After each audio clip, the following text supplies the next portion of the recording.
Oh, hello, friends. Welcome to the Monday version of In the Car with Star.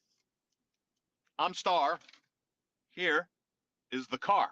Furnished, of course, as always, by my good friends at Ash Gregoire, Chambon and Nissan. Online for you 24/7 at ChambonandNissan.com. You see my beautiful sponsors there. Little Bear Pet Supplies store online at littlebearonline.com. And, of course, K-Stop Gas Bar and Depanneur and OG. With the Star family here at In the Car with Star on this Monday morning in the aftermath of the Montreal Canadiens rookie camp, you guys. Over, done, and dusted as some guys really impressed. So let's start with any disappointment, any expectations, because that's ultimately what it comes down to, right? Like, where did you set the bar for Uri Slafkovsky, the #1 overall selection, who got into 2 of the 3 Habs rookie games over the course of this past weekend from Friday right through Sunday afternoon that ended with the Canadiens throttling the Senator rookies to the tune of a 7-2 beatdown in which Uri Slafkovsky got into 2 of the 3 games, finished with 1 assist. This is the #1 overall pick who, quite frankly, didn't dominate. Now, look, I'm not here to tell you that I watched every minute of all 3 games. Quite frankly, I was somewhat interested. I was only interested in 2 parts of the Habs rookie camp. You know what those 2 reasons were?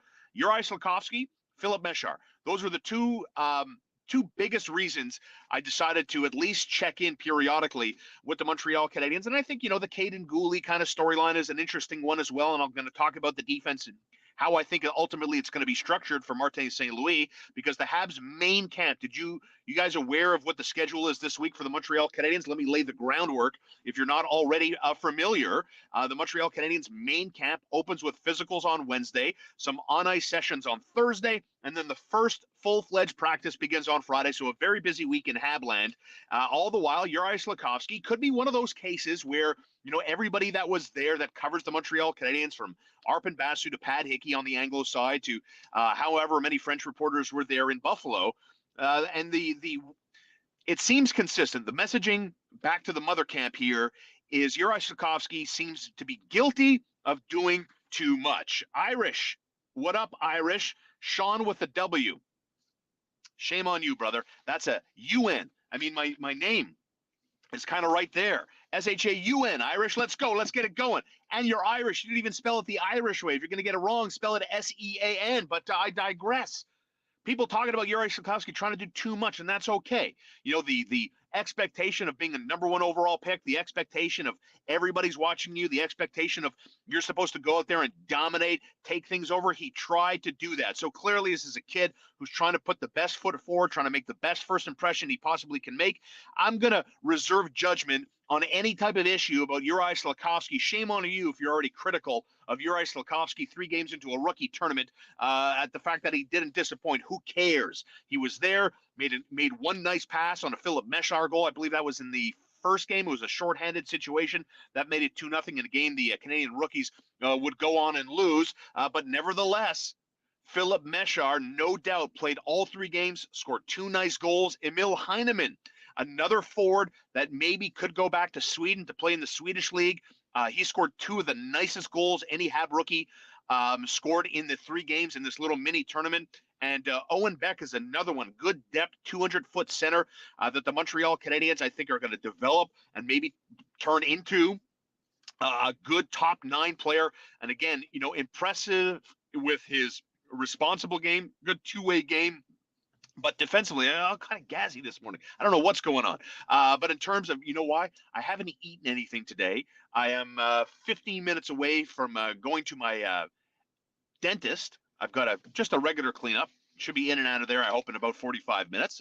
I will say this. I'm quite proud, you guys. Not that you guys give a shit or anything, but I do floss. I floss every single day. Maybe my biggest mistake is that I don't floss at nighttime. I floss in the morning. But you're not here to pick up on my hygiene habits, especially my oral hygiene habits. I want to talk about Arber Xhekaj.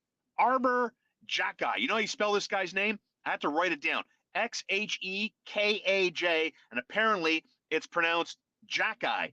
This guy, Arber Xhekaj, this was a throwback. If you haven't seen this yet, go find it on Twitter, on YouTube.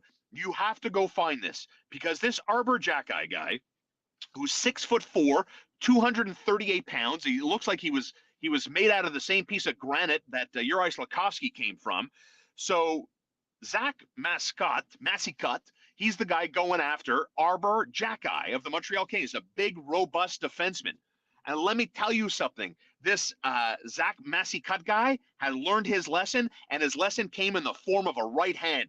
I haven't seen fists of fury thrown like this since the days of Chris Nyland and John Kordic. This was a throwback to the late 80s, early 90s with the heavyweights tilt between Bob Probert and Ty Domi. This was a classic, just throwing bomb right-hander that no doubt in my mind that Zach Massicut learned his lesson. Do not tangle with a guy named Arbor Jacki, spelled X. Yeah, Xhekaj. Go look it up if you haven't seen the fight from Sunday afternoon. And by the way, it was the Ottawa Senator kid, Zach Massicut. He was the guy going around looking because, a little bit of an altercation there in the Canadiens' end. And this guy Massicut doing what rookies tend to do. You want to make a good first impression? Boy, oh boy. This guy almost, to borrow a phrase from Pierre Maguire, got his face caved in. That was awesome to see. The other takeaway from this Habs rookie camp is how good the Laval Rocket are going to be. This should be a very competitive, fun team to watch, especially on the back end, because when you look at the Canadiens defense, and I decided to write down my pairings to start the season. I know it's early.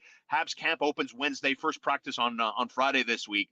It's undeniable in my mind. Joel Edmondson and David Savard, 1-2 pairing. You got Chris Weidman, Mike Matheson. I think that's going to be your third and fourth defenseman there.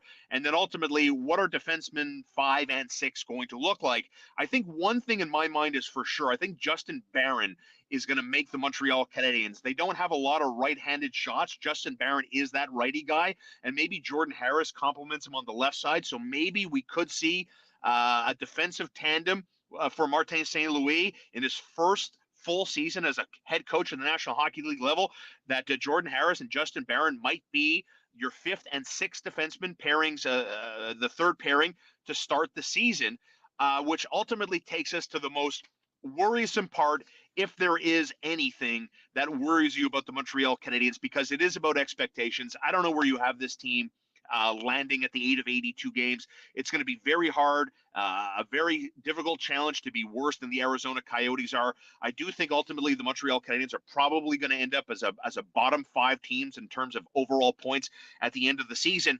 And most of that is because of the goaltending situation. Jake Allen's 32 years old. Sam Montembeault is not really, he is not an NHL goalie. Period. End of sentence. The other thing is Caden Primo isn't either. And all honestly, do you want Caden Primo anywhere near this Montreal Canadiens team next year? The answer should be no. Right away, your answer should be no when I ask that question, because here's a guy, if I'm talking about Laval and designs of the Rocket being better, more competitive, that means Caden Primo is going to play upwards of 70%. Every 10 games, Caden Primo is probably going to play 7 of them. And that's the way it should be.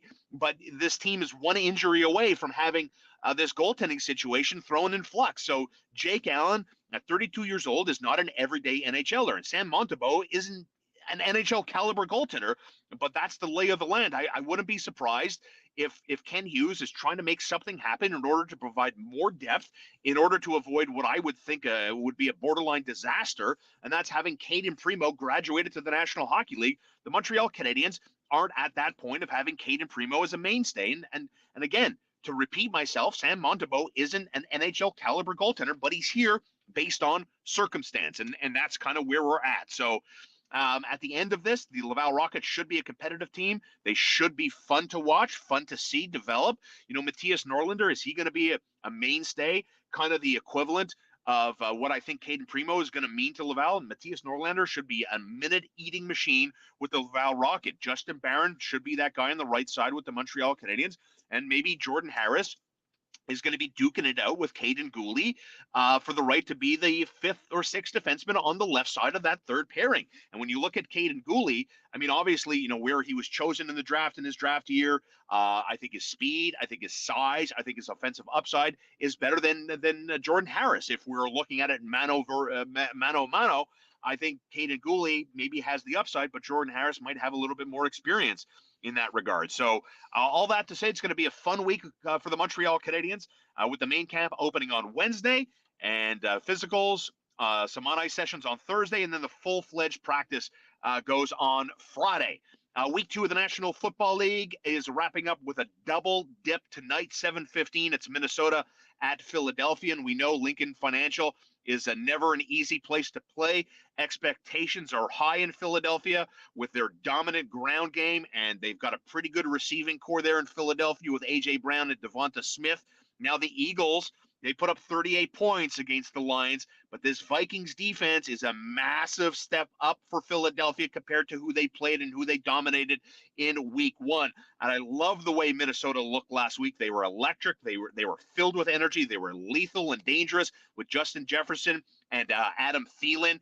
And of course, Minnesota, especially on defense, they picked up four sacks against the Packers and kept that Packers Aaron Jones ground game in check. So I'm kind of predicting a very similar approach for Minnesota for this game today. So the key for me for Minnesota is giving Kirk Cousins all the time he needs to find his wide receivers. He was sacked once against the Packers. The Eagles pass rush won't be any better than what he saw against Green Bay in week 1. Meanwhile, the pass rush from Minnesota, they got to Jared Goff once last week, and they had the second fewest sacks in the NFL a year ago. So all that to say, I do like Minnesota plus 2.5 in the game. And we're going to lean on the under 48 points between the Tennessee Titans and the Buffalo Bills. The Bills are actually 5-2 to the under in their last 7 games as a favorite.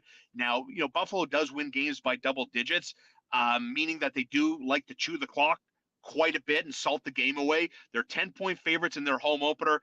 I do see potential of this game getting out of hand, but if the Titans are going to hang around, it's going to be because of what Derrick Henry does and the run game eating up more minutes off that clock, and that means a low-scoring game. So we're going to go out on a limb and suggest this one stays under 48 points in the late game and plus 2.5 for Minnesota against Philadelphia. In the Car with Star, brought to you as always by K-Stop and Gaspar Depener, Highway 138 in Ganawage. Hope you were there. You loaded up on your snacks and premium fuel at discount prices on NFL Sunday. Gaspar is open 24 hours a day, so you don't have to worry about that. And when you're shopping for all your pets' needs, you best be shopping at littlebearonline.com. Promo code INTHECAR10 to save yourself some money at checkout. Chuck Altman and his family, this is a family-owned and operated business and has been serving you and your pets' needs for 20 years. They care about your pets. They care about the health and the eating habits of your pets. If you need an education like I did when I had Leon, there's a lot of stuff I didn't know about all the nutritional value that goes into your pet's food. Chuck Altman and his wonderful staff at Little Bear are experts in the field. You can trust your pets and your pet's health with my friends Chuck Altman and Little Bear. Check them out online, littlebearonline.com. Promo code INTHECAR10. We'll be back later this week as Hab Camp opens up on Wednesday, physicals, and on-ice sessions Thursday. First full practice goes Thursday. Okay, guys, I'm about to go get my teeth cleaned.